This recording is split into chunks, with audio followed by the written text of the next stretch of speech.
Shai, both teams seem to just be playing at such a high level, particularly at the start of the game. Everything for you all seemed very fast and quick. What did you like best about just competing in this game tonight? Yeah, these type of games, they just force you to, like, throw your best punch, or else you get embarrassed. A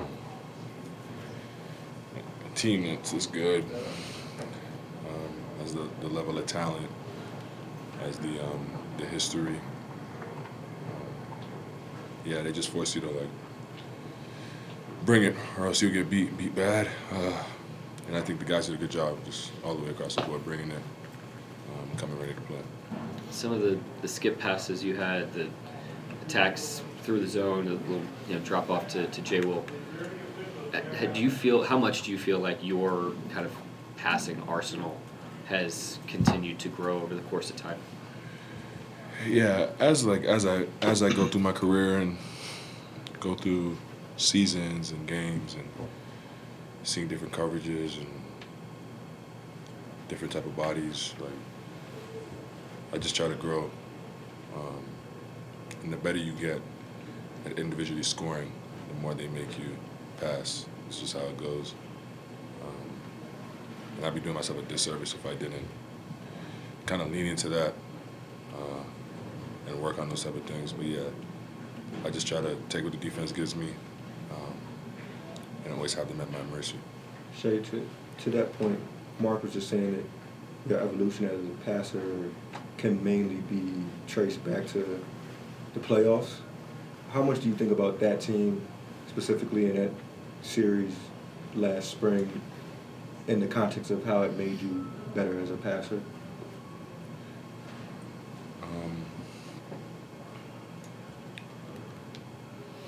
Yeah, I just think those games, and not necessarily that series, but just that high level of basketball, teams aren't going to let you do what you want to do. Like, teams aren't going to let you play to your strength. That's what makes good teams. And the later you go in the season, the more good teams you play, especially defensively. They make you play to your second and third and fourth option as a team and as individuals. And then the scouting report comes tighter, and they become better as the series goes on because they're seeing you every night, and it's not like, all right, they see you tonight and then they don't see you for a couple months like it is in the regular season.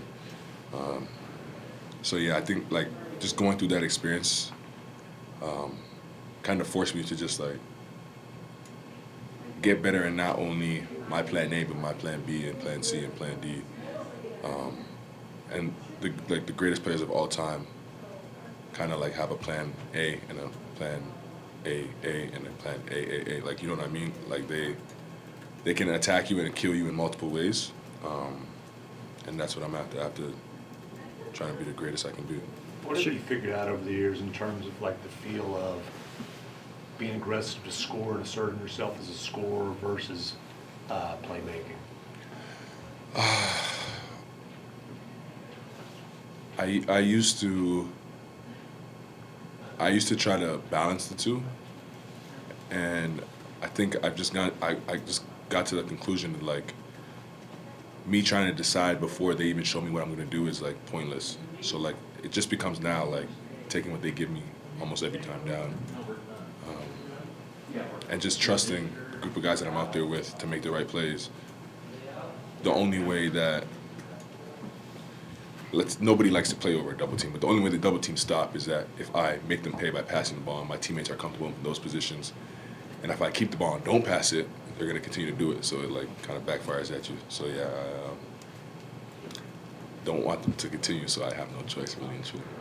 Shai, how did it feel just to see Kaysen shoot the ball like that today? Yeah, it felt good.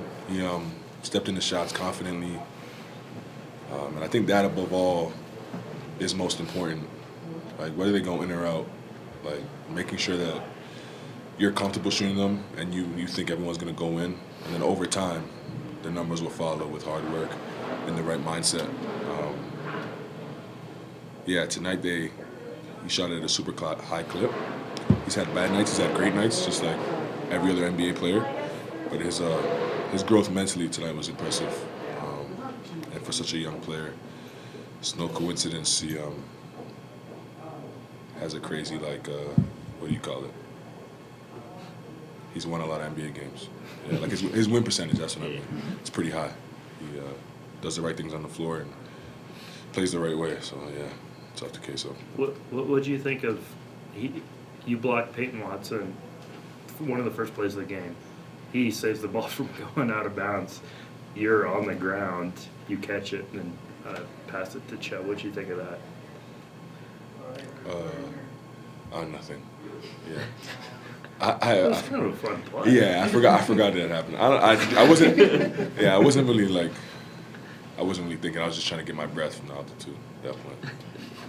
Even before the series last year, you guys have had some pretty exciting games here. You got a game winner here a couple years ago. What about the team over there kind of brings out the best in not just you, but the entire group?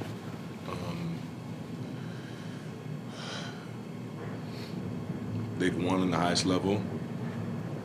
They have really, really good players. Really, really good team through 15. And then ultimately, if you want to come out the West, they're one of the teams that you're going to have to beat. So when you do kind of play them before the games really, really, really matter, you want to give them your best punch and see where you stand against them. So yeah. Jamal Murray was selected to his first. Jamal Murray was selected to his first All-Star game. What kind of impact do you feel like this has over the Canadian sports fans? Do you feel like this is a big moment for them, having two All-Stars? Yeah, for sure. He well deserving. He's playing amazing this year, first and foremost. Really good player. He's earned it for sure. Might be a little late, to be honest with you, but just take what they give you, and yeah, he deserves this. And then yeah, for Canada basketball, it's just cool. Like growing up, it was like never in a million years. Steve Nash was the only one. He was an anomaly, and it didn't make sense. He was short, and, not athletic. So he was yeah, it's fluky. But yeah, it shows how good Steve was. But yeah, it's amazing. It's just showing the growth of the game, and hats off to those guys like Steve, Andrew Wiggins, Corey Josephs, Tristan Thompsons, the guys that were in the NBA and paved the way for guys like myself and Jamal. Yeah, they just laid the foundation, and we've been able to run with it, and that's our job to carry it on, and I think we're doing a pretty good job. Thank you, Shai.